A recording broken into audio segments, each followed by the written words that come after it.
Subscribe to my YouTube channel, share it with your friends, and comment your thoughts. The laughter that broke her. The laughter wasn't hers. It echoed from behind the satin-draped curtain, low, sneering, and unmistakably his. Just moments before she was supposed to walk down the aisle, veil trembling over her face, Kaya stood, frozen outside the grand ballroom of the Valencia estate, her heart thudding louder than the classical music swelling inside. Did you see her dress? Looks like she stitched it herself. Blindfolded, someone snorted. A pause, then his voice. That's the point, mate. The uglier she looks, the richer I become. 1 month, and I'll divorce her with half her daddy's fortune in my pocket. The walls swayed, or maybe it was her legs. Kaya clutched the edge of the antique console table beside her, as if it could stop the world from tilting. She knew marrying Aidan Carlisle, the millionaire real estate heir, wasn't exactly a fairy tale, but mockery, humiliation. This, the same man who had sent her flowers every Friday, who had kissed her palm and whispered about building a future, who had stood beside her dying mother's hospital bed and sworn to protect her forever. That man had just laughed about her like she was a cheap joke, her eyes blurred, not with tears, but fire. She'd lost too much to be weak now. Her mother was gone, her father, too proud to notice the trap she was walking into, and Aidan. He had just declared war. She straightened her veil, then she walked. As the ballroom doors opened, guests turned. Cameras flashed. A gasp traveled through the crowd, not because of awe, but confusion. Her dress was modest, handmade by her mother before she died. She wore no diamonds, no designer labels. Just a silver chain, with a locket that held a childhood photo. But it was her eyes, calm, unreadable, that made the air crackle. Aidan, standing at the altar in a custom tuxedo, blinked like he'd seen a ghost. Then, smoothly, he smiled and extended his hand. You look stunning. Liar. Kaya smiled back, not the sweet kind she used to give him. This one had razors in it. Shall we, darling? She said sweetly. The ceremony passed like a blur. Vows were spoken, though hers sounded more like riddles when replayed. His lips pressed hers for the camera, and the guests clapped. The chandelier shimmered above them like a crown made of glass shards. But the real reception wasn't in the ballroom. It was in the bathroom. That's where Kaya found the second betrayal, when she walked in on Aidan's best man, Mark, zipping up beside a bridesmaid whose lipstick was smeared halfway across his jaw. Classy, she said, her voice flat. Mark froze, turned. Kaya, look, it's not what... Oh, relax. She tilted her head. Your secrets are safe with me. The bridesmaid stumbled out, mumbling apologies. Kaya stepped closer, her heels clicking like gunshots. Tell me something, Mark. Did you know? Mark paled. Know what? That Aidan thinks I'm hideous, that he's marrying me for my father's wealth, that this whole day is a show. Mark hesitated. That was enough. You knew. She nodded, stepping back. You both laughed about it, didn't you? Kaya, listen, it was a stupid joke. Funny how betrayal comes in suits and champagne flutes, she said, voice calm. Enjoy the party, Mark. It's the last celebration you'll remember before everything changes. And with that, she walked out, not to cry, but to plan. The next morning, the headlines called it the wedding of the season, heir to Carlisle Properties, weds daughter of tech tycoon, in lavish ceremony. Gown by love or arrangement. Inside, the quiet bride's mysterious smile. But in the shadows of her new penthouse suite, gifted by Aidan as a wedding present, Kaya was already working. She didn't come from a dynasty of real estate moguls, but her father had built a tech empire that secured military-level encryption contracts. And before her mother got sick, Kaya had spent 5 years coding in silence, watching both empires grow. Now, those skills were her secret weapon. She began with Aidan's laptop. It wasn't locked, because he didn't think she was smart enough to look. Within minutes, she found folders labeled with offshore accounts, confidential land deals, and most alarmingly, a hidden document titled Pre-Division Strategy. Inside, a plan to transfer liquid assets to a Cayman bank 1 month after marriage. A divorce filing was already drafted, dated 34 days from now. He hadn't just mocked her, he was preparing to ruin her. The room spun, but she didn't cry. Instead, she picked up her phone and dialed someone she hadn't spoken to in years. "Hello?" The voice on the other end was husky, familiar. "Uncle Ravi," she whispered. "I need a favor. The kind we don't talk about on phones." A pause. Then, "Where do I need to be?" Meanwhile, Aidan was celebrating. Not with his bride, but with Mark, and a bottle of 50-year-old scotch in his father's private lounge. "You actually went through with it," Mark laughed. "Man, I thought she'd walk out when she heard." "You?" Aidan smirked. "She's more desperate than I thought, probably clinging to my surname like a lifeline. By next month I'll be free, and 15 million richer." Mark raised a toast. "To idiot women and easy money." They clinked glasses. Neither of them noticed the small device blinking behind a decorative vase, planted hours ago when Kaya had returned from the washroom, pretending to fix her makeup. Back in her suite, she was recording every word. Over the next 2 weeks, Kaya played the role of doting wife. She hosted brunches, smiled beside him for social media posts, laughed when he made backhanded jokes in public. At night, she slept in a separate room, claiming she needed time to adjust. Aidan didn't care, but Kaya was watching, listening, collecting. Her uncle had sent her 2 trusted contacts, one a cybersecurity expert, the other a former forensic accountant. Together they mapped Aidan's full network, the shell companies, bribed officials, even hush money paid to ex-girlfriends, all under Kaya's name now, thanks to a quick signature forged from a scanned document, and Aidan's habit of using predictable passwords. By the end of week 3, Kaya was no longer the ugly bride. She was the woman holding a sword behind a silk curtain, but the past has a way of bleeding into the present. On the 25th day of their marriage, Kaya received a letter. No sender. Just her name written in perfect cursive. Inside was a single photo from years ago of her mother, standing beside a man Kaya had never seen. And a note. "You think Aidan is your only enemy?"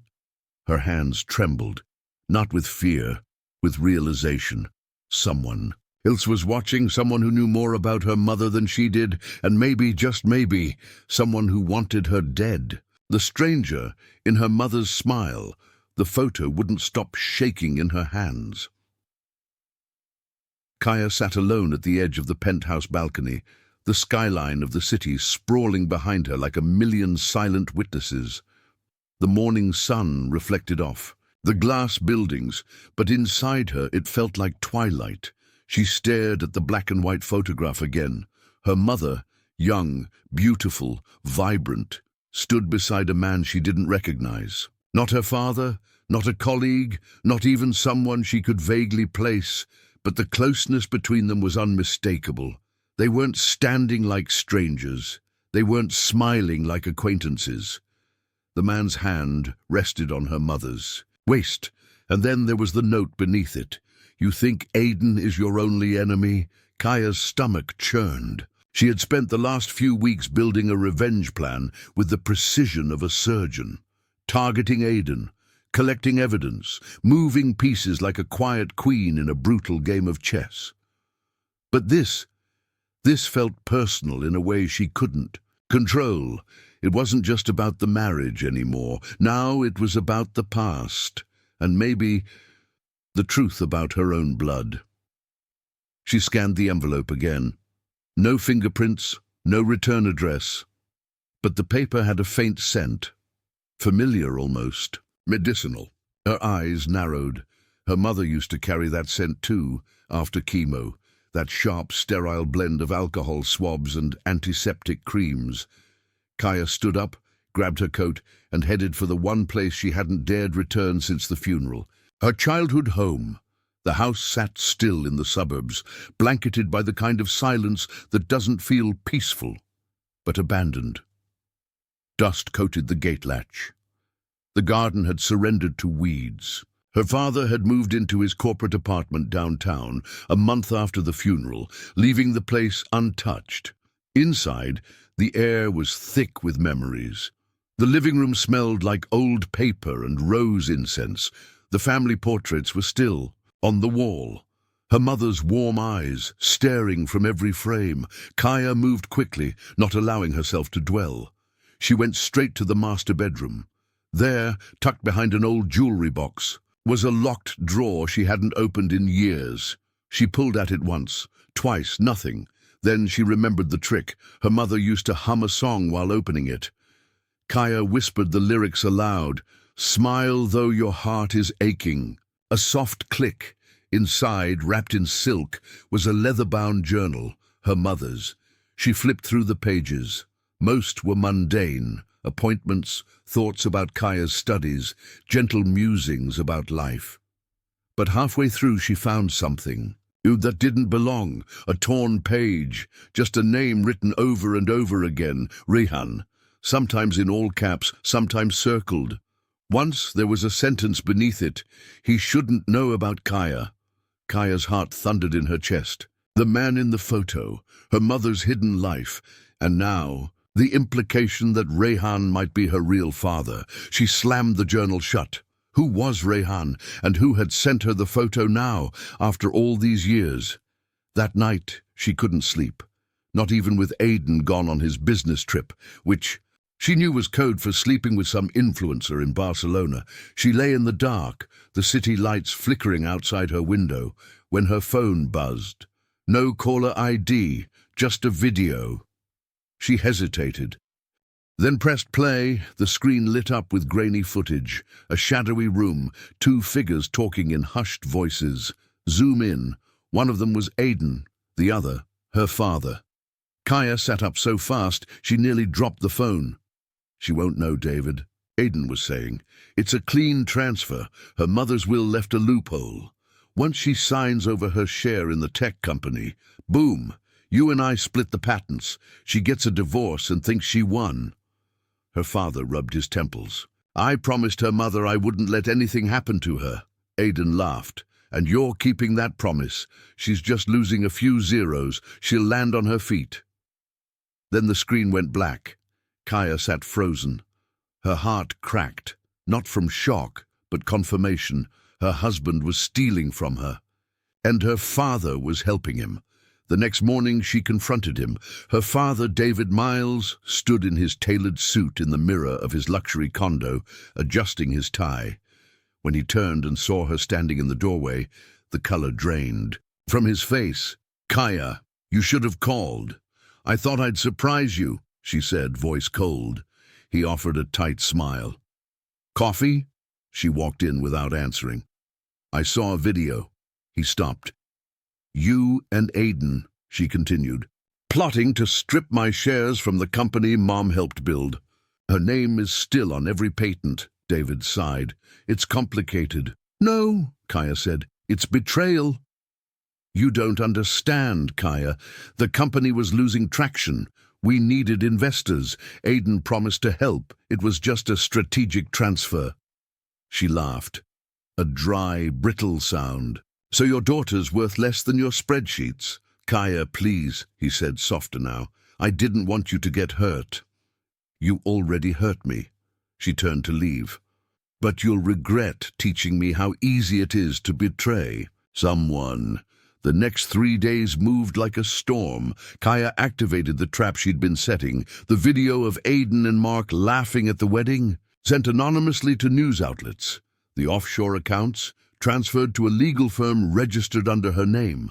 The company shares, locked under a digital agreement using her mother's encryption protocols, accessible only through a biometric scan of Kaya. And the final blow. An email sent directly to Aiden's most influential board members with attachments of his illegal land deals, fake invoices, and falsified government contracts. By the end of the week, the media exploded. Carlisle, Empire under fire for fraud allegations. Wife may be key witness. Newlywed war. Tech heiress Kaya Miles at center of corporate scandal. Who is Kaya Miles really, and why are powerful men afraid of her? Aidan returned in a rage. He stormed into the penthouse, slammed the door, and found Kaya calmly sipping tea by the fireplace. "You ruined me," he spat. "No," she said without looking up. "You ruined yourself. I just hit send." "You think this is over," he shouted. "You think you've won?" Kaya stood slowly, walked up to him. Her voice was low, sharp, controlled. "You married me thinking I was desperate, ugly, weak. But you forgot one thing, Aidan. I'm my mother's daughter." He raised a trembling finger. "I'll make you pay." She stepped closer, almost whispering. "You already did. On our wedding day." Then she walked past him, but as she reached the door, her phone buzzed again. A new message, one line. "Rehan is watching too." Her breath caught. She turned slowly, but no one was there. Just the echo of a past she never knew she had. A face. And from the shadows, the name wouldn't stop echoing in her mind. Rehan.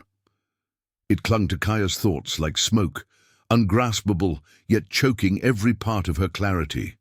She sat in the dark corner of her mother's old study, her laptop open to a private search engine, dozens of tabs glowing across the screen. But every time she typed in Rehan plus Miles or Rehan plus Clara, her mother's name, the results came back empty or eerily generic. One thing was certain. Whoever Rehan was, he had gone out of his way to disappear. And yet someone wanted her to remember him. Someone had sent the photograph, and now this latest message, Rehan is watching too. But why? What did this ghost from the past want now, and how much of her life had been a lie? Kaya dug deeper, finally narrowing her search to archived hospital records. Her mother had battled cancer for almost a decade. Surely there would be records that included emergency contacts or visitors. She hacked into a protected database using her mother's old security protocols. She used to be a bioengineer, paranoid about data breaches. After an hour, Kaya hit something, a single emergency file. 6 years ago, patient Clara Miles. Next of kin, Rehan Iqbal. Kaya stared. Next of kin, why not her father, David? Why not Kaya herself? She clicked for more, only to be blocked by a hard firewall. But that name, Rehan Iqbal, was enough. She copied it and pulled up secure ID tracking, 2 hits in the last decade. One address in New York from 7 years ago, another more recent, Mumbai. Mumbai, her mother's birthplace.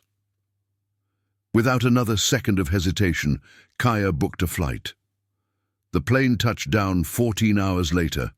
Humid air clung to her skin as she stepped out of the airport, wrapped in oversized sunglasses and a scarf, praying no paparazzi had followed her across the world. Her scandal with Aidan had already gone international. One photo here and the media would devour her.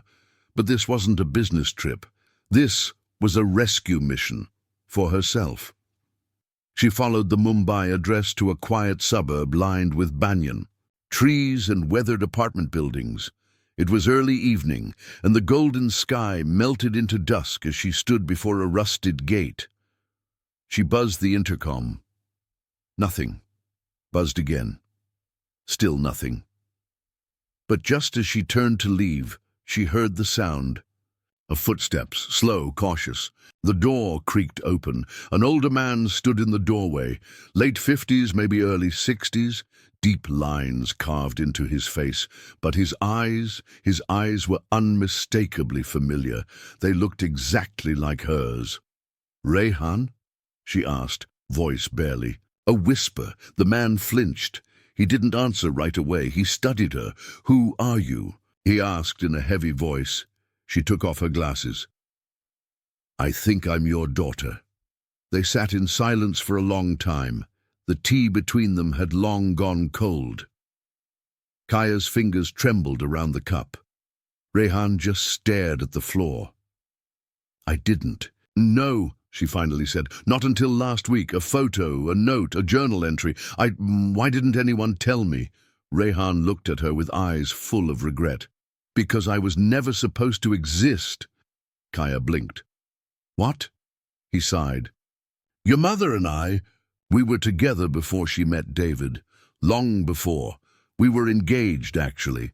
But my family was against it. I wasn't rich, wasn't respectable enough. And Clara, she was under pressure to marry well. Her parents forced her to leave me. Kaya's throat tightened. So she married David instead, he nodded. But years later we met again, by accident. She was already married, but we couldn't stay away. It was a mistake, a single one. And then you came. Kaya's hands flew to her mouth. I didn't even know, Rehan continued. She never told me. I found out when she was diagnosed. By then, she'd made a life with David. She begged me to stay away, said it would ruin everything if the truth came out. But when she got worse, she changed her mind. She wanted me to know you, at least once. Why didn't you try? I did. I came to the hospital. But David threatened me. Said if I ever showed my face again, he'd destroy your mother's legacy and mine. He paid me to disappear, and I did, because I didn't want to ruin your life. I thought, maybe you were better off. Kaya's voice cracked. You were wrong. That night, Kaya sat alone in the guest room of Rehan's modest apartment, watching the ceiling fans spin in slow circles. Her mind replayed everything. Her father's betrayal, Aiden's greed, her mother's secret pain. All the men in her life had lied, used her, abandoned her, or hidden the truth. But now she had a new name, a new identity. Not the weak, mocked bride, not the discarded daughter, not the clueless heiress. She was Kaya Iqbal, and she wasn't going to be anyone's pawn ever again. 2 days later, she returned to New York. The moment her feet hit American soil, the news reached her ears like wildfire. Aiden had been arrested. Insider, trading, fraud, destruction of evidence. But that wasn't what shook her most. It was the headline that followed. Kaya Miles to testify. Secret father may be the key to defense. Kaya's blood ran cold. Someone had leaked the truth. She raced home, locked herself in the penthouse, and threw open her laptop. Dozens of emails, messages, calls flooded her inbox, but one message stood out, sent from a private, untraceable address. No subject, no greeting, just one line. You think Rehan told you everything? Below it, a photo attachment. Kaya hesitated, then opened it. It was a scanned letter, faded and torn, but the signature was clear. Clara Miles. The letter was dated 2 weeks before her mother died. It read, "To the one I love most, Kaya. If you're reading this, it means the truth has finally reached you. Rehan is your biological father, but he's not the only secret I kept.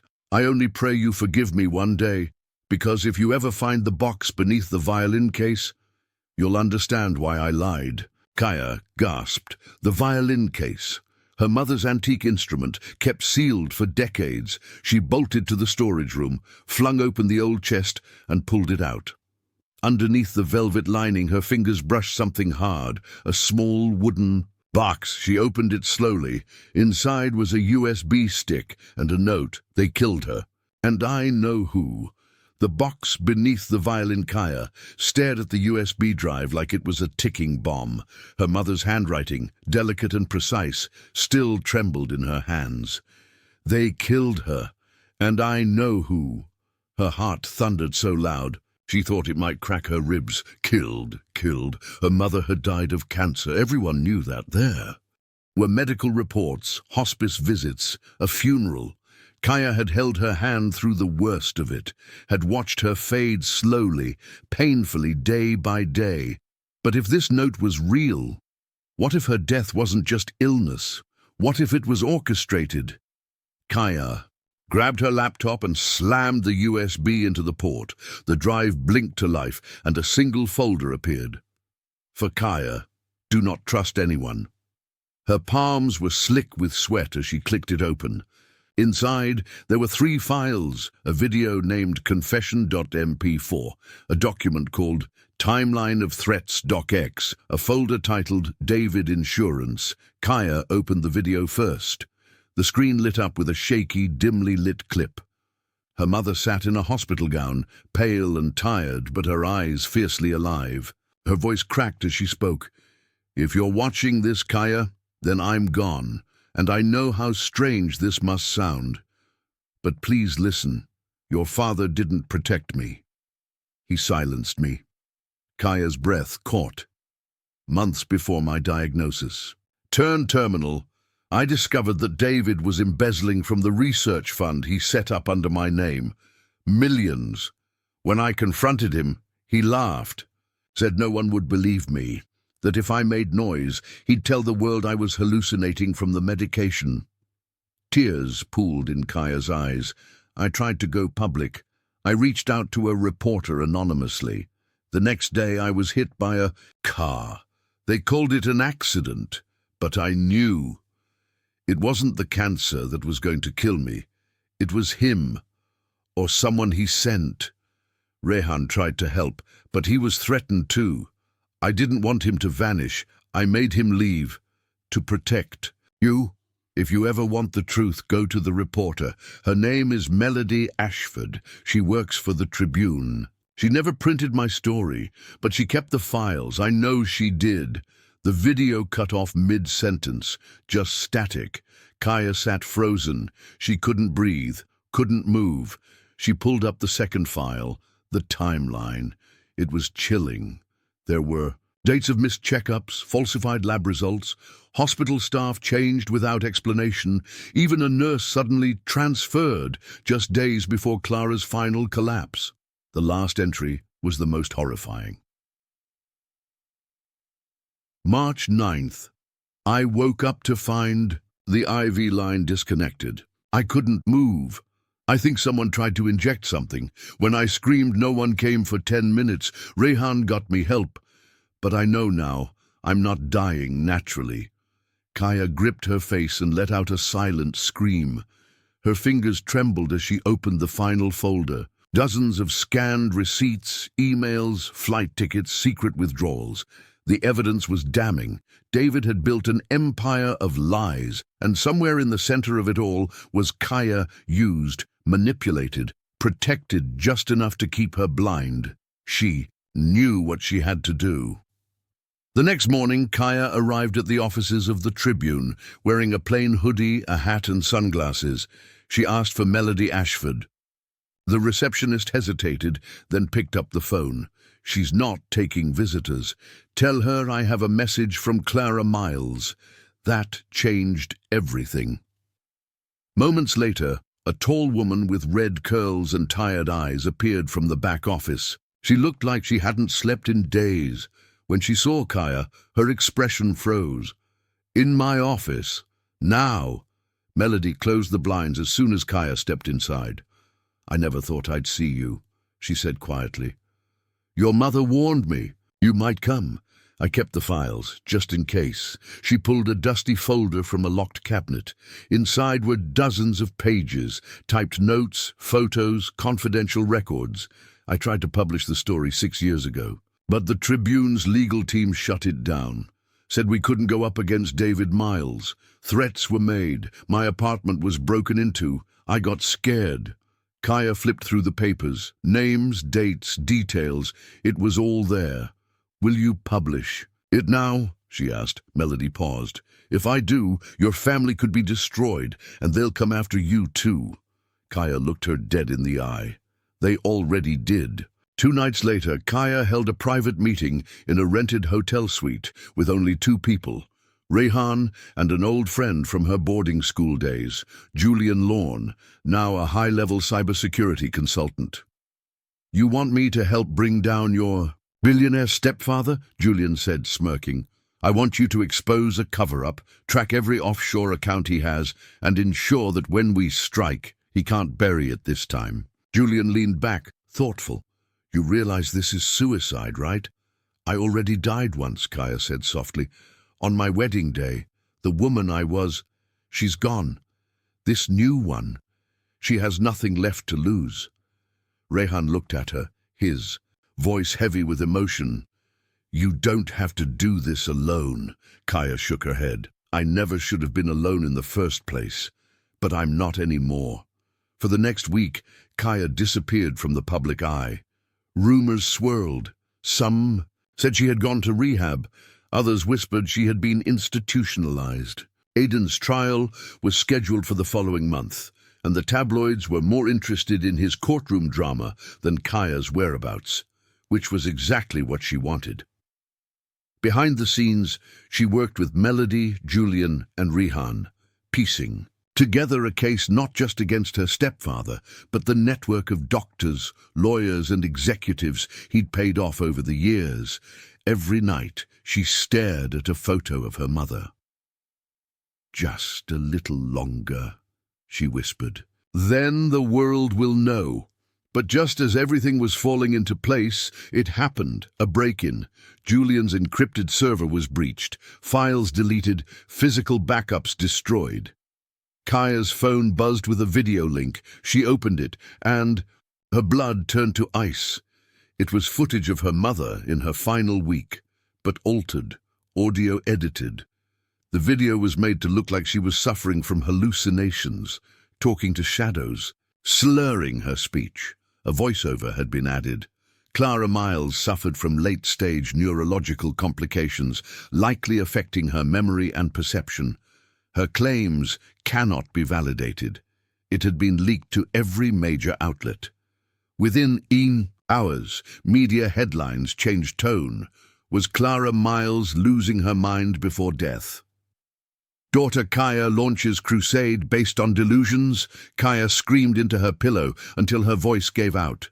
They were doing it again, killing her mother. A second time, this time with lies. That night, Kaya sat alone at the edge of the hotel balcony, staring out over the city lights. Julian found her there an hour later.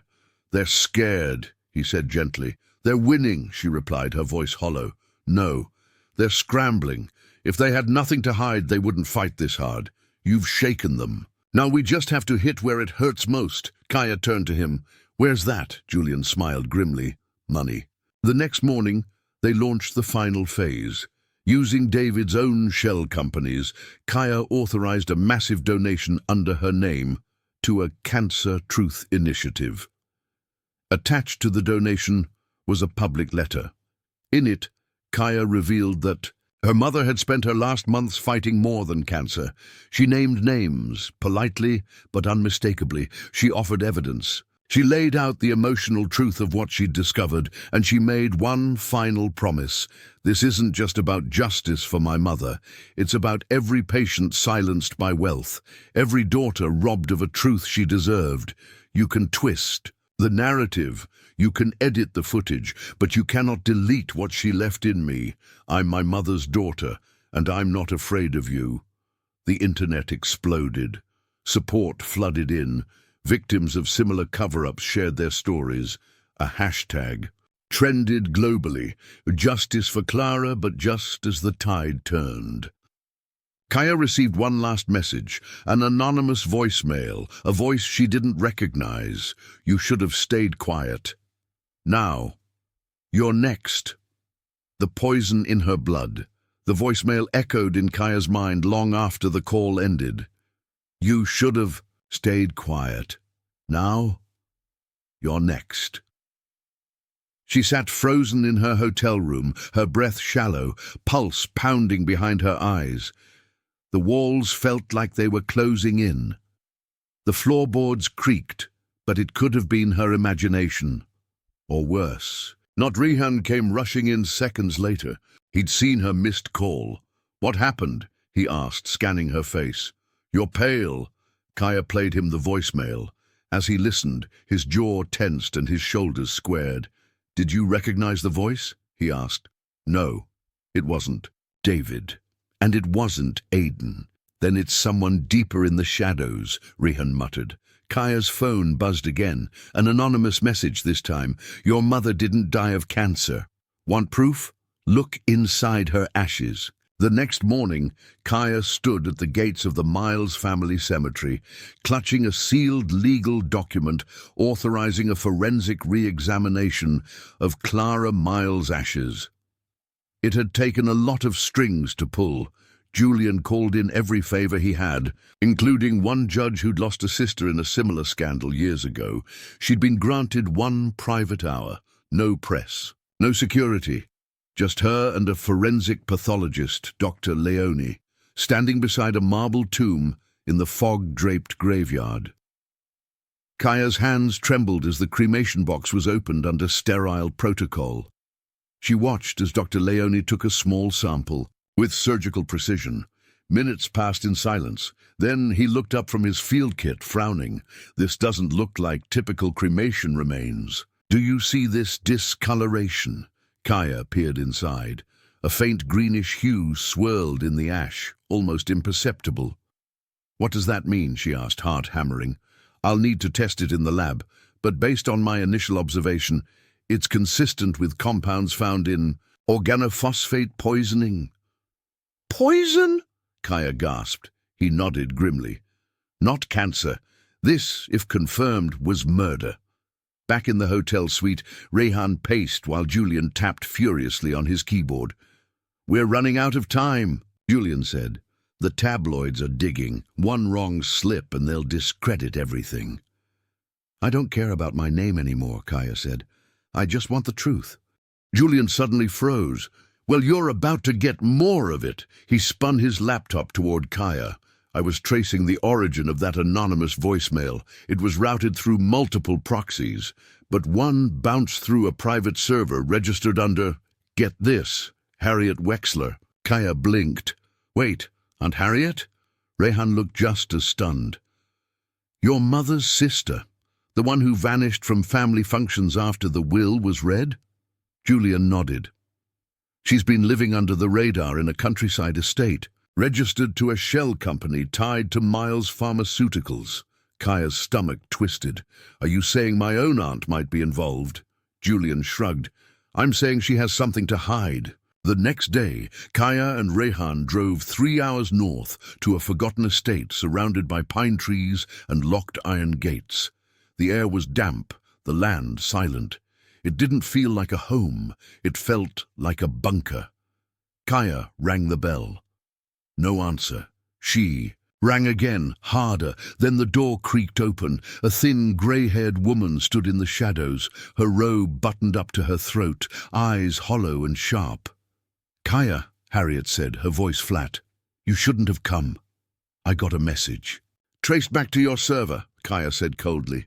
You know something about my mother's death. I want the truth. Harriet sighed, stepped aside, and let her in.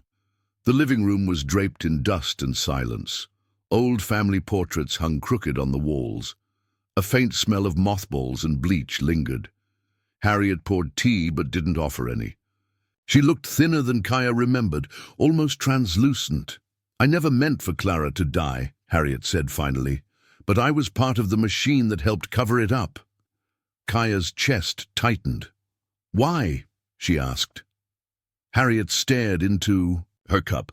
Because I owed David my life. Years ago I made a mistake, one that could have landed me in prison. He cleaned it up, erased it, but the cost was silence. When Clara started digging, he told me it was either her or everything he'd done for me would unravel. You let him poison her, Kaya said, her voice breaking. You let your own sister die. Tears welled in Harriet's eyes. I didn't know it would go that far. But you knew enough, Kaya said, standing. And now you're going to help make it right. That night, Kaya released a private video to the press. A controlled leak. Just enough to send shockwaves, but not enough to provoke a legal block. In it, she shared 3 things. A copy of the toxicology report from Clara's ashes confirming traces of organophosphate agents, a snippet of the altered Hospital footage with expert analysis showing it had been manipulated. A statement from an insider witness, Harriet's voice distorted and anonymous, confirming the use of hush money and a coordinated cover-up. Within hours, the internet erupted. News anchors called it a medical scandal of the decade. Social media was ablaze. Protesters gathered outside Miles Pharmaceuticals. Stock shares plummeted. And David Miles, he disappeared from public view. Kaya wasn't done. Rehan and Kaya broke into Clara's old art studio that night. She hadn't returned since her mother died.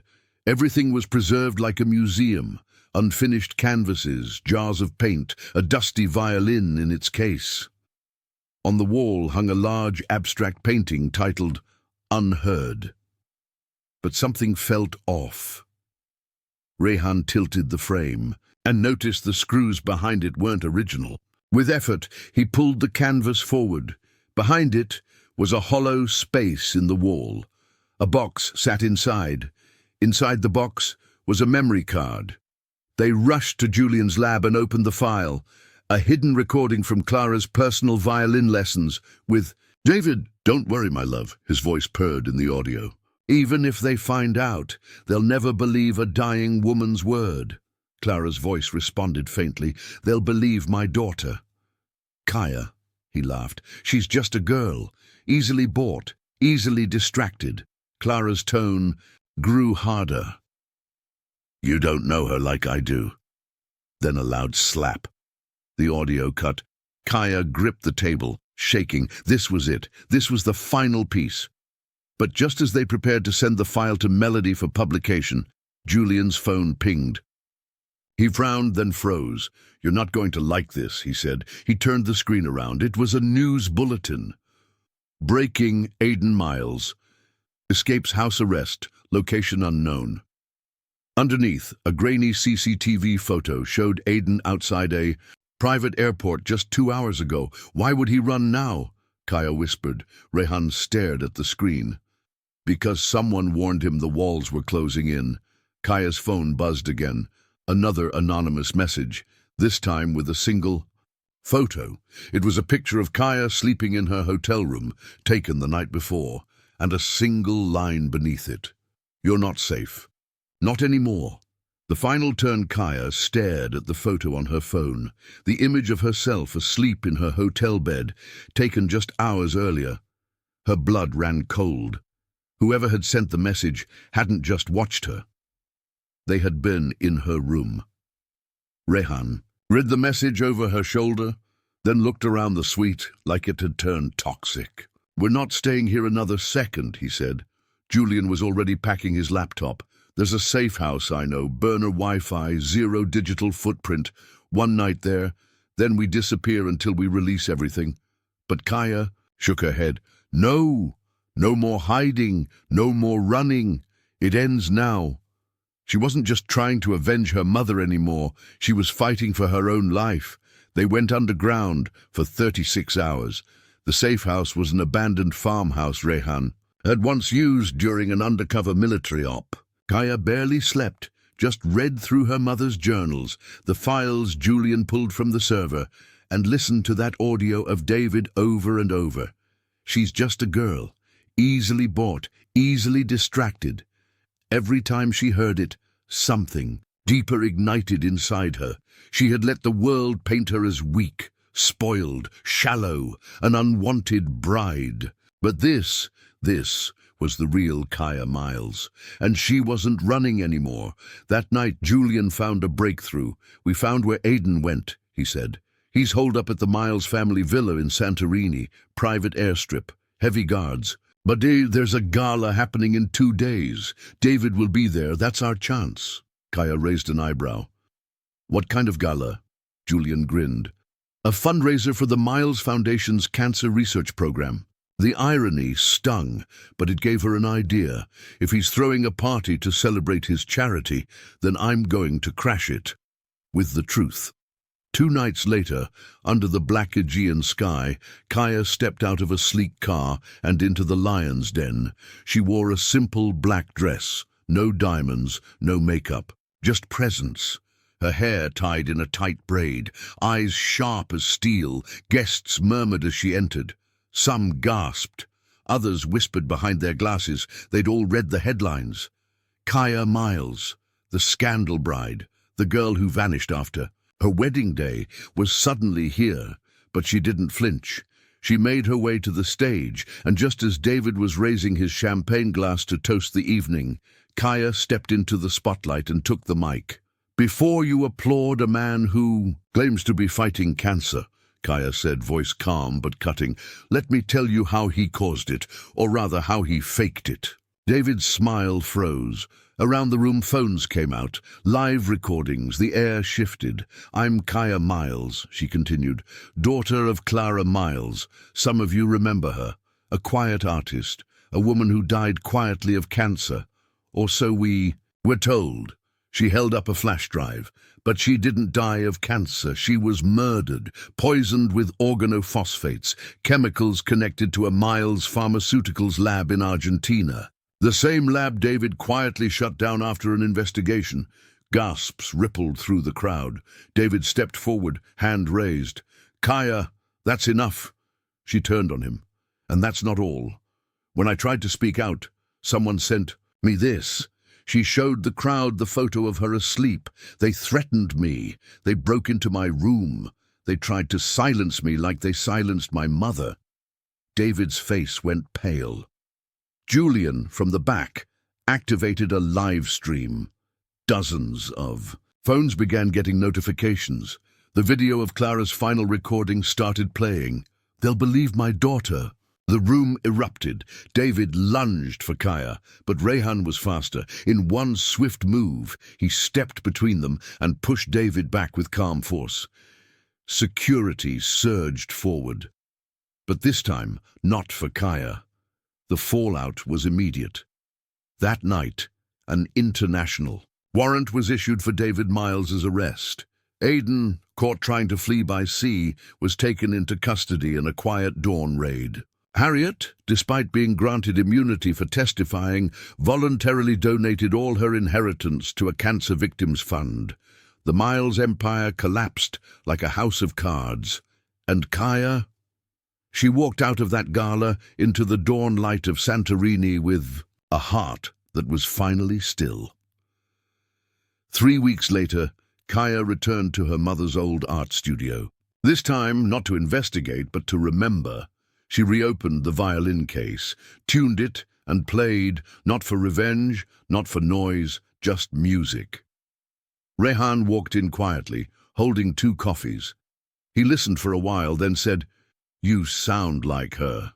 Kaya smiled. "Maybe that's because I finally understand her." "Are you going to keep the Miles name?" She shook her head. "No, I'm not a Miles. I'm my mother's daughter." She handed him a folder. Inside was the incorporation document for the Clara Foundation mission to support women exposing corporate corruption and medical abuse. The press later asked her how she survived everything, how she turned from a rejected bride into a global icon of justice. She gave the same answer every time. Sometimes losing everything is how you find who you really are. The end